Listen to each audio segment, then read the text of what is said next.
ఏదేమైతే నేను సువార్త తెలుపుతున్నాను పైన మైక్ లో. మనం ఆడ చెప్పినా ఇదే, ఆడెందుకు ఒడుకుతూ భయం ఇంకా ఎందుకు చెప్పాలి, అది లోపలికి పోయి చెప్పాడు అన్నాడు ప్రభు. హల్లెలూయా. కాబట్టి ఒక వాక్యం చదువుకుందాం. మరి దేవుడు ప్రేమించి మనకు టైం 10 అయిపోయింది, మరి ఇంకా ముగించుకుందాం. చూడండి,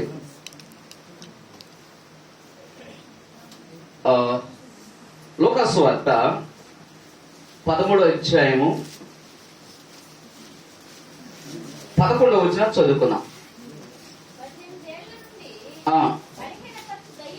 నాన్న విశ్రాంతి దినం మనం అక్కడ నుంచి ఆయన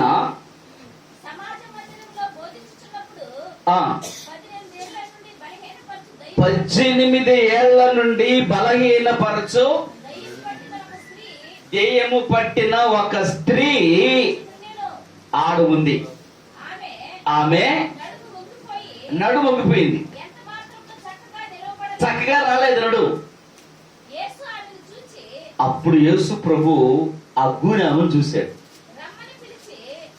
మా గూనామే ఏమంట, మీకు కానీ గూనుందా? ఉన్నదని చేతి ఇప్పుడు బాగా అయిపోతుంది. ఇప్పుడు ఎవరికైనా బాగా కావాలంటే చేయొద్దండి. నువ్వు నమ్మినట్లయితే యేసు ప్రభు అన్నాడు ఇట్లా గూనామే అని అన్నాడు. అంకెంత కోపం వచ్చాడుందా? ఎంత కోపం వచ్చాడు చెప్పండి, చెప్పండి. కోపం వచ్చాడుందా రాదా? ఇప్పుడు ఎవరన్నా వచ్చి పాస్టర్ అనుకుంటా పుట్టి ఆయన ఇట్లా అన్నారు అనుకోండి, నాకు కోపం రాదులే. మీకైతే మీ లోపం ఒకవేళ ఉంటే అనుకోండి, మీకు ఎంత కోపం వచ్చి లేకపోతే ఓ పొసవాడు ఇట్లా అంటే ఉంటే నీకు ఎట్లుంటుంది? అంటే లోపాన్ని ఎత్తి చెబితే మనకు కోపం వస్తుంది, కానీ అసలైన లోపం మనలో ఉంది మనకు అర్థం కాదు.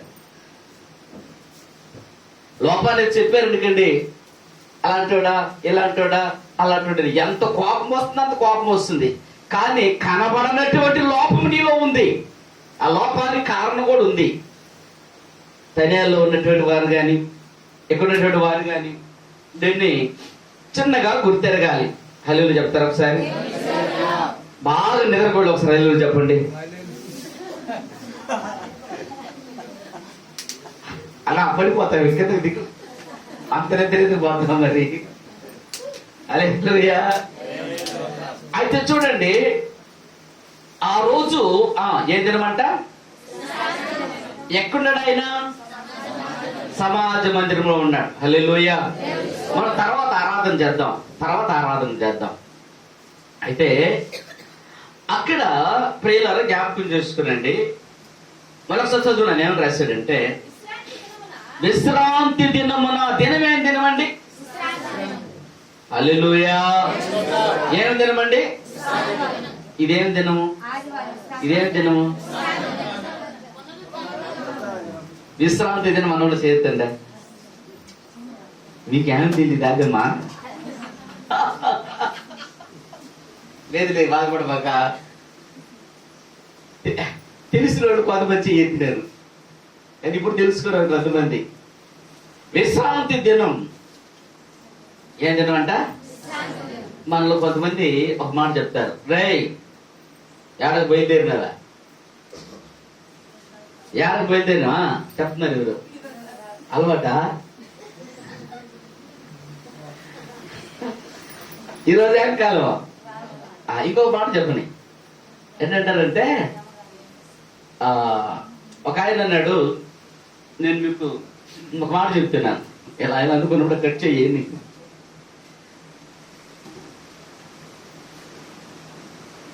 ఏదన్నా చేయకుండా పోదువు కానీ వాస్తు పాటించాలన్నాడు.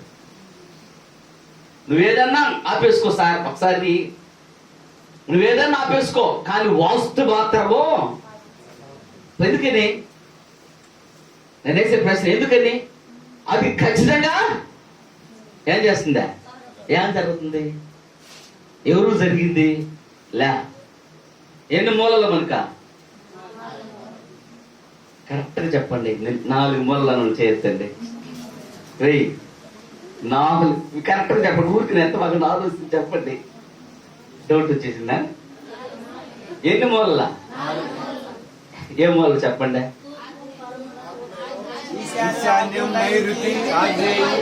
మీరు 2 చెప్తున్నారా అండి? మీరు చెప్పింది 4. ఇప్పుడే ఉండండి మసాలు కదా. ఇప్పుడు ఎన్ని చెప్పినారు మీరు? అందురా 4 అని చెప్పినారు. ఇప్పుడు ఎన్ని 2 చెప్తున్నారు. ఒకరు ఏమంటున్నారు, ఇంకొకరు ఏం చెప్తున్నారు? ఇదే అండి 2 రకాల మనుషులు. అందుకే చెప్పాడు పాము 2 నాలుగులు అంట. చెప్పిందేమో ఒకటి, 4 అన్నారు. మాకు 2 రకాలు చెప్తారు ఏంటి? నాకు కూడా డౌట్ వచ్చేసింది. ఎందుకు చెప్పారు 2 రకాలు అంటే 8 వాటిని ఏమంటారంటే అష్టదిక్కులు అనంట. ఏమంటారు? అష్ట అంటే 8 అష్టదిక్కులు. ఇప్పుడు చెప్పండి ఎన్ని ఉన్నాయి? నాకు తెలీదు. ఇప్పుడు చెప్పండి. ఈ పక్క పెట్టి పొయ్యి అంటారు. ఏ పక్క? ఈ పక్క పెట్టి పొయ్యి. ఎందుకని? ఎంత దిక్కు నాకు దీనికి మీరు చెప్పండి. ఈ పక్క పెట్టి పొయ్యి అంటారు. ఎందుకంట? ఈ దిక్కులు ఎవరుంటారా? ఎంతమందికి తెలియకపోతే నాకెడుతుంది చెప్పండి. ఈ పక్క ఎందుకు పెట్టబడ్డారంటే పొయ్యా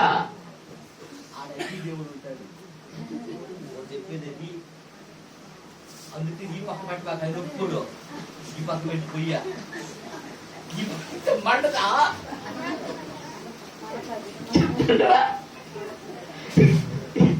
ఈ పక్క పొయ్యి మండుతున్నా మండదా?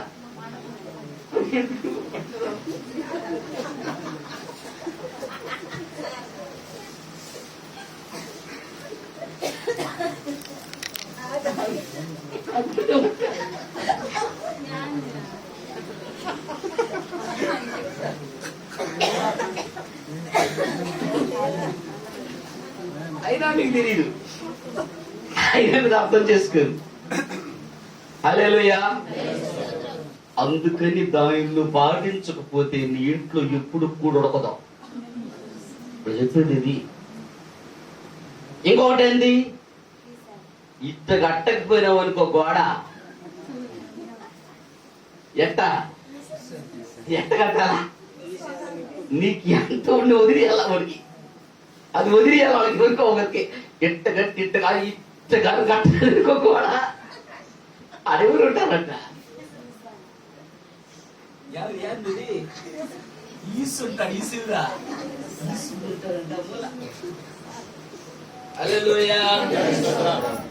ఎట్ట కట్టకపోతే ఆయన నొప్పుకోడు, ఎట్ట పెట్టకపోతే ఈ నొప్పుకోడు. ఇంకొకటి ఏందా చెప్పండి?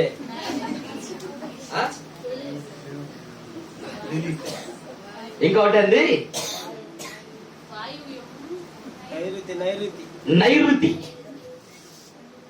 ఇంకోటి అంది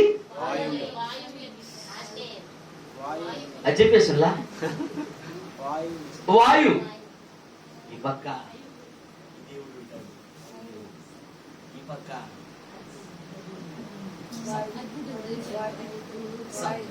సప్త ఋషులు ఉంటారు. ఈ పక్క దేన్నన్నా పాటించకపోదు గాని, దీనిని గాను నువ్వు వాస్తుగాను పాటించకపోతే 4 నిన్ను ఒప్పుకోరు.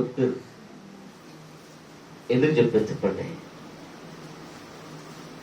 ఈ 4 ఒప్పుకోరు కాబట్టి నువ్వు ఎట్ట కట్టాలి, అట్ట పెట్టాలి, ఎట్ట రావాలి. లేకపోతే ఎవరన్నా సార్ ఎవరన్నా ఏదన్నా చేద్దు కానీ వాస్తు మాత్రం పాటించు సార్. ఎందుకంటే ఈ 4 దిక్కులు 4 ఉంటారు, ఈ 4 ఒప్పుకోరు అని అన్నాడు. అష్టదిక్కులు 8. అయితే ఇక్కడ నేను ఎందుకు చెప్తున్నానంటే విశ్రాంతి దినం అర్థం అంటే చెప్పండి. తప్పకండి. మీకు అర్థమైతేనే తడతారు. అర్థమైన చెప్పలు తట్టండి. నేను ఎందుకు చెప్పేది ఇంకా బయట సువార్త అయితే వేరు. విశ్రాంతి దినానికి ప్రభువే ప్రభు.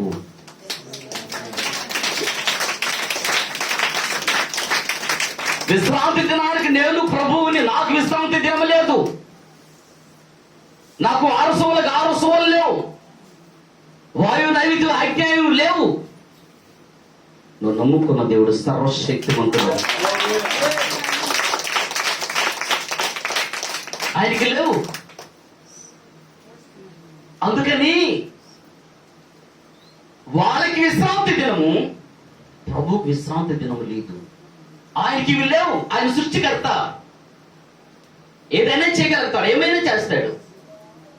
అయితే ఆ దినాన, ఆ సందర్భంలో, ఆ పరిస్థితుల్లో ఒక గూని దూరినది అక్కడ. ఎవరున్నారండి? గూనె. ఏ దినాన? ఆ దినాన ఆయన గారు ఉంటే నేను కట్టినీడు కూడా, ఆ దినాన ఆయన ఉంటే పెట్టనీడు పొయ్యా. అయితే జ్ఞాపకం చేసుకునండి ప్రేమైన దేవుని బిడ్డలారా, ఇక్కడ యేసుక్రీస్తు ప్రభు విశ్రాంతి దినములో ఆడుంటుండగా అక్కడ ఒక స్త్రీ కనబడుతున్నది. ఎన్ని సంవత్సరాలండి? 18 సంవత్సరాలు. ఆ గూనేమో చక్కన. ఎవరు చెప్తున్నారు? మీకు చూస్తున్నారు, మీరున్నారా? ఉండేది చెప్తారా మీరు? మరే వాక్యంలో ఉండమి అది అంతే. ఒకసారి ఆలోచించబోద్దా? ఆమె చక్కటి ఆమె, అందమైన స్త్రీ, చక్కగా ఉంది. కానీ ఆమెలో ఏదో ఒక బలహీనత ఉంది. ఆమె వంగిపోలా. ఆ బలహీనత ఆమెని వచ్చేసిందిరా. గుర్తు పెట్టుకోనండి. ఆమె చక్కటిది, అందమైనది. ఈరోజు నువ్వు మంచివాడేమో, మంచిదానివే, కానీ ఎక్కడో నీకు అర్థం కానిటువంటి పరిస్థితుల్లో వంగిపోయావు. ఇది అర్థం కాని వాళ్ళు ఇష్టపడరు, విమర్శిస్తారు. యేసు ప్రభువే చెప్పాడు, ఆమె చక్కటిది, అందమైంది, మంచిదే, కానీ ఇప్పుడు ఆమె వంగిపోయింది. నువ్వు మంచోడివే, మంచిదానివే, మరి ఎందుకు నువ్వు ఆ స్థితికి దిగజారావు? ఎందుకు ఆ పరిస్థితికి వచ్చావనంటే తప్పు నీది కాదు, ఏదో నిన్ను చెప్పండి చెప్పండి చెప్పండి. అంటే రోజు ఇద్దరు పోతూ ఉన్నారు. ఎదురు ప్రభుని నమ్ముకున్న వాళ్ళే. ఒక ఆయన అన్నాడు, కళ్ళున్నదాడా అని అన్నాడు. ఇంకో ఆయన అన్నాడు, అరే వద్దురా, మన బాప్తీసం తీసుకోవాలి అన్నాడు. మన బాప్తీసం తీసుకోవాలా? వద్దన్నాడు. అప్పుడు రే నువ్వు వాహి తాగినాడు రా. ఇంకొక ఆయన ఏమన్నాడు, నువ్వు వాహి తాగినంటే అప్పుడు ఇద్దరు కలుసుకుని ఫుల్గా తాగినారు. వాళ్ళకేమో తాగకూడదని తెలుసు, కానీ వారిని ఏదో ఒకటి ఏం చేసింది, తాగించింది. అది నీది కాదు, ఏదో బలహీనత నిన్ను అలాగా చేస్తున్నది. ఏదో నిన్నటువంటి వంగ తీసుకుంటున్నది. ఎవరు సడన్ గా ఏదో చేయరు. అది జరిగే కొంది, మాట్లాడే కొంది, దినములు గడిచే కొంది, దగ్గర అయ్యే కొంది ఏమవుతుందంటే పిల్లరా, ఆ బలహీనతకి ఏం చేస్తారు తెలుసా? అలా వంగిపోయేది వేరు, లొంగిపోతారా. యేసు ప్రభు అన్నాడు, మా రా చదవన్నా, ఎవరో చెప్పాడు, ముగిస్తున్నాను. ఎన్ని సంవత్సరాల నుంచి వంగిపోయాడంట? ఇప్పుడు చెప్పండి, చక్కటిదా గూనేమే? చెప్పండి, చక్కనిది. కానీ వంగింది, ఏం వంగిపోయిందంట చెప్పండి ప్రియులారా? ఆమెకి ఏం పట్టిందంట? ఏం పట్టిందంట? నీకేం పట్టిందా? నీకేం పట్టిందా? ఎందుకు వంగిపోయావా? ఎందుకు మాయ్ అట్ట లొంగిపోయినావా? నువ్వు చాలా పర్ఫెక్ట్ కదా, పర్ఫెక్ట్ కదా నువ్వా? మరి ఇప్పుడైనా లొంగిపోయావు. అన్నా నాకు కూడా తెలియలేదన్నా.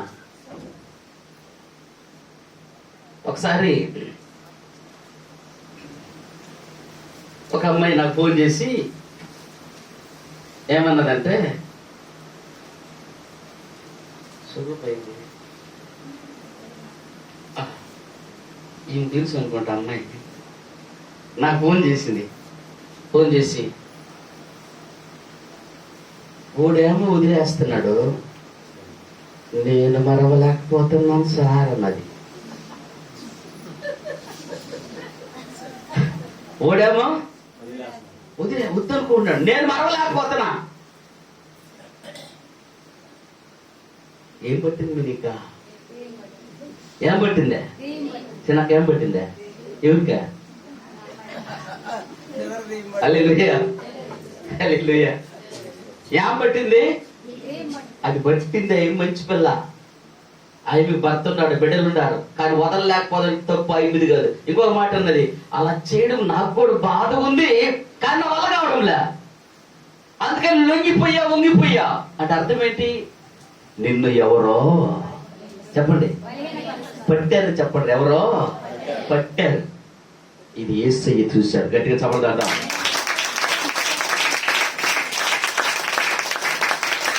చూశాడు, ఆడ వంగిపోయింది. వంగిపోక ముందు ఆమె ఎలా జీవించిందో, ఆమె ఎలా బ్రతికిందో, ఆమె ఎటువంటి జీవితాలు జీవించిందో ఎరిగిన ప్రభువు ఆలోచన చేశాడు. ఈమె వంగిపోవడానికి కారణం ఏంటి? మా రా రా అనే లోపల పెద్ద గుని కింద కుంగిపోయింది. మరి నేరుగా ప్రభు దగ్గరకు వచ్చింది. అది విశ్రాంతి దినం, చేయకూడదు.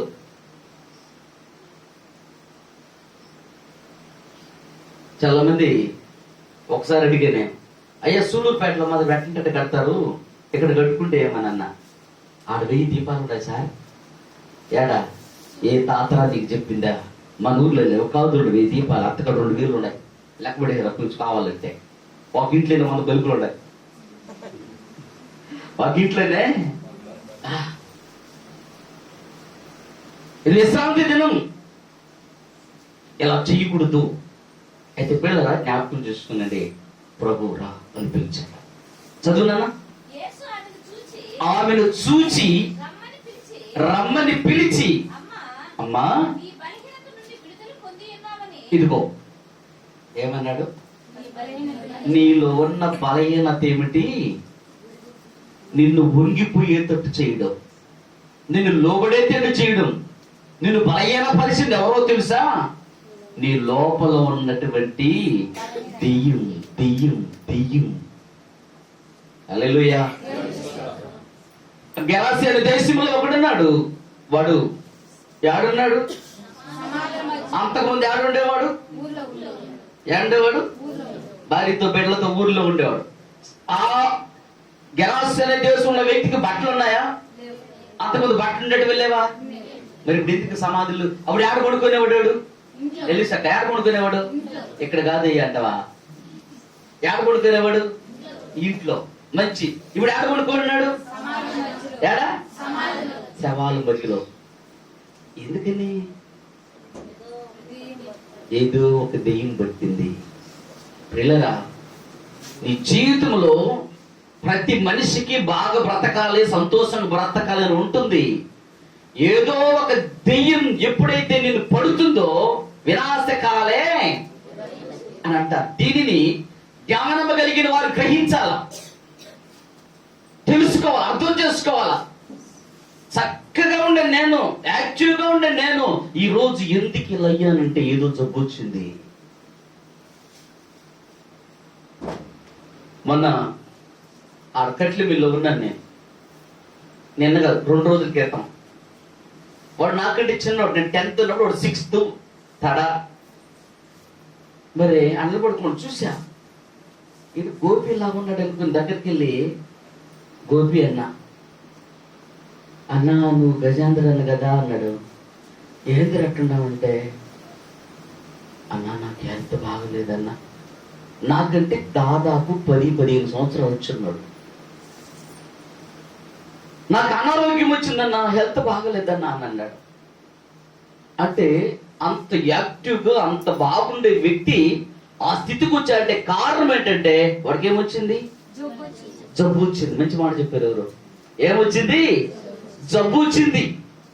యేసు ప్రభువుని నమ్ముకోవాలంటే జబ్బు అన్న రావాలంట, డబ్బు అన్న పోవాల. హల్లెలూయా. అందుకని అలా అలా అలా చిన్నగా, అవునన్నా ఎక్కడికి వచ్చానన్నా, మా అత్తమ్మ దగ్గర కొయ్యలు కావాలంటే వచ్చాను. అవునా, సరే సరే. చూడండి పిల్లరా, ఒక బలహీనత నీకు వచ్చిందంటే నువ్వు ఆలోచించడం లేదు, కానీ ఆ బలహీనపరిచే దెయ్యం నిన్ను దీన్ని కానీ గ్రహించగలిగితే, అర్థం చేసుకోగలిగితే, ఈ బలహీనత నుంచి నేను విడుదల పొందాలని అంటే యేసు దగ్గరకు వస్తావు. యేసు ప్రభు లోకానికి వచ్చి ప్రాణం పెట్టి శిలువలో రక్తం కార్చి ప్రపంచ మానవాళ్ళందరి కొరకు మరణించి మరలా తిరిగి లేచి మృత్యుంజయుడై నశించిపోతున్న, ఉరిగిపోతున్నటువంటి, లొంగిపోతున్నటువంటి ప్రతి మనిషిని విడిపించడానికి ఆయన లోకానికి వచ్చాడు, ప్రాణం పెట్టాడు. యేసు రక్తములోనే జయము మనకు జయమే, స్తుతి స్తోత్రములలో జయము మనకు జయమే. యేసు రక్తములోనే జయము మనకు జయమే, స్తుతి స్తోత్రములలో జయము మనకు జయమే.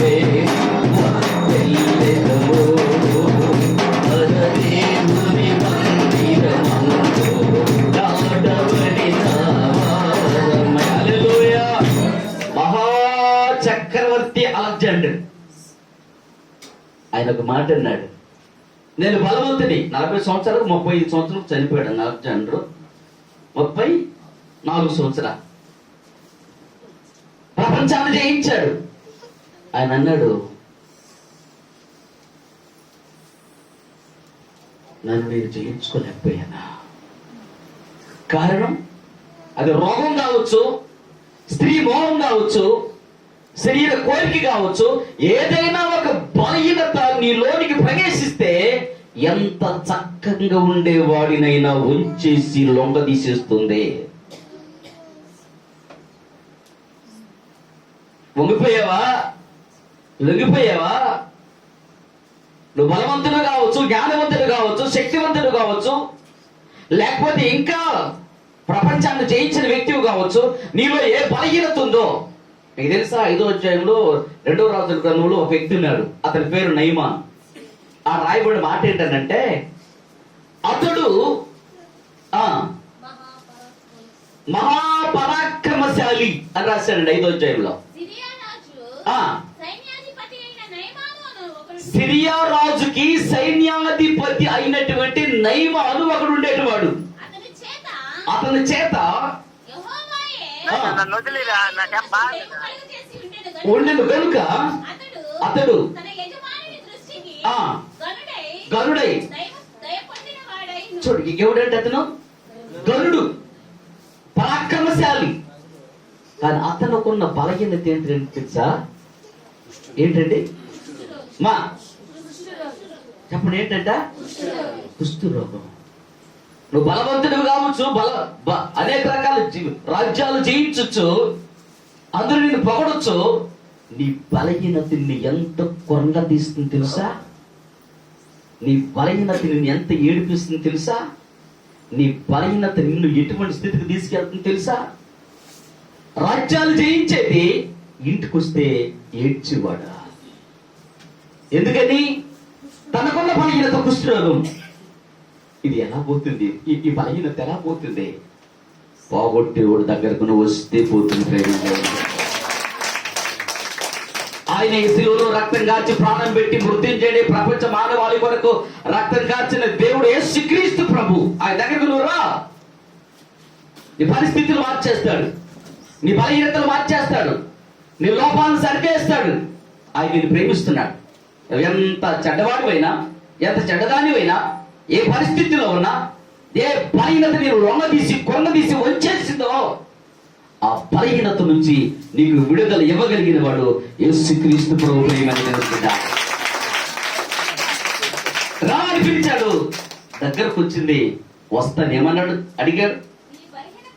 మా నీ బలహీనత నుండి విడుదల పొంది ఉన్నావు అని చెప్పినప్పుడు ఆ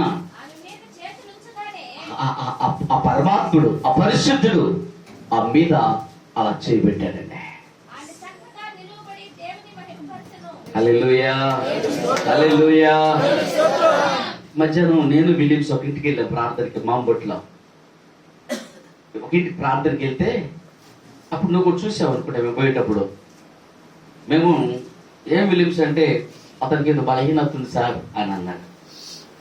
మరి మేము ప్రార్థన చేసాం, చాలాసేపు ప్రార్థన చేస్తే పాపం కిందకి వాలిపోయి కింద పడిపోయాడు. మరి అప్పుడు నేను చెప్పాను, అయ్యా ఏదో ఒక బలహీనత మీ ఇంటిని వెంటాడుతుంది, ఏదో బలహీనత మీ ఇంటిలో ఉంది, దాని నుంచి మీరు విడుదల పొందాలంటే యేసు దగ్గరకు రండి. మరి చేసే వార్త వస్తాం సార్ అన్నారు. ఇంకొద్దు సార్ మాకు ఇది అన్నారు కదా విలియమ్స్. అవును, ప్రేమ దేవుని బిడ్డ జ్ఞాపకం చేసుకునండి. ఏ వ్యక్తిలో బలహీనత ఉంటుందో ఆ వ్యక్తి ఇలా కుటుంబానికి కానీ దేవునికి కానీ తనకు తానుగా సంతోషంగా ఉండడానికి కానీ వీలుండదు. అందుకని ప్రేమ, దయ, కనికరం, జాలి కలిగినటువంటి యేసు ప్రభు ఆమె బలహీనతను చూసి పిలిచి, ఆమెలో బలహీనత ఏంటంట? దెయ్యం. ఏం దెయ్యం అది? బలహీనపరిచే దెయ్యం. ఒక్కొక్కరు పొజిషన్ చూసి, పరిస్థితి చూసి ఆ విధంగా బలహీనపరుస్తాడు ప్రభు. ఆమె చేసి ఏమన్నాడు? నిన్ను పట్టుకున్న దెయ్యాన్ని నేను తరిమి వేస్తున్నాను, నిన్ను పట్టుకున్న రోగాన్ని నేను తీసివేస్తున్నాను, నీకున్న జబ్బుల్ని నేను తీసేస్తున్నాను, నీకున్న అనేక పరిస్థితుల నుంచి నీకు విడుదల ప్రకటిస్తున్నాను యేసు నామములో అని అంటేనే ఎట్టుండిందని. ఇప్పుడు ఎట్టుండింది చూసారా? మన ఫోటోలు ఏడండి మీరు ఎంతమంది చూశారు? అవి కూడా చూడకపోతే అట్ట సినిమా బొమ్మలు చూస్తారా? ఇంకా ఎప్పుడైతే ఈశ్వరుడు తాకాడో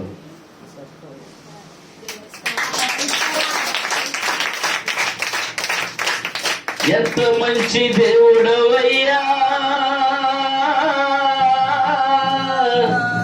యేసయ్యా,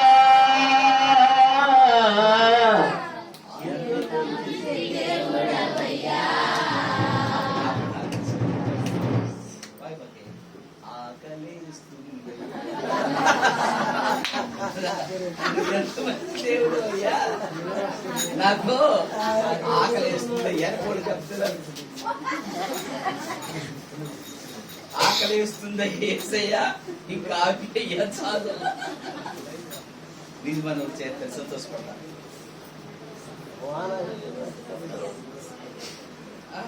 విలియం చెప్పినా చెయ్యా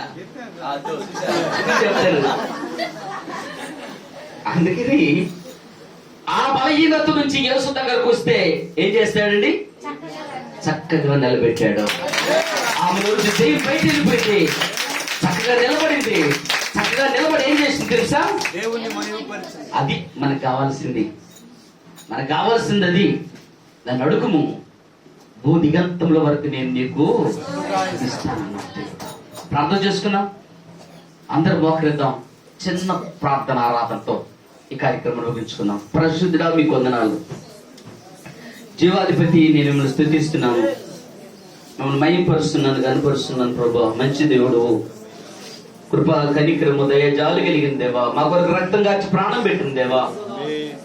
ఇదిగో ఈ గ్రామంలో మేము ఎలాగా కాదులూరు, పొనపాడు, మాంబట్టు, వెండ్లూరుపాడు, సూలూరుపేట, నా ప్రభా తనియాలి గ్రామం నుంచి వీళ్ళందరూ కూడుకొని ఈ దినాన మీ సన్నిధిలో రావడానికి సహాయం చేశావు. మీ సువార్తని ఈ గ్రామంలో ప్రకటించడానికి కృప చూపించావు. వాతావరణం అనుకూలించకపోయినా దేవా, మీ నామానికి మహిమ తెచ్చుకున్నందుకు మీకు వందనాలు చెల్లిస్తున్నాను ప్రభువా. మీ నామానికి ఘనత తెచ్చుకుని మీకు వందనాలు చెల్లిస్తున్నాను ప్రభువా. మీ నామ స్తుతించి మహింపరిచి ఘనపరచడానికి బిడ్డలు సమకూర్చేందుకు మీకు వందనాలు చెల్లించుకుంటాం. అయ్యా, మిమ్మల్ని ఎత్తుపడుతూ మీరు చేసిన ఉపకారాలు కూడా స్తుతిస్తూ యేసు నామములో మా స్తుతి ఆరాధన ప్రార్థనలు సమర్పించి అడిగి వేడుకుంటున్నాను తండ్రి.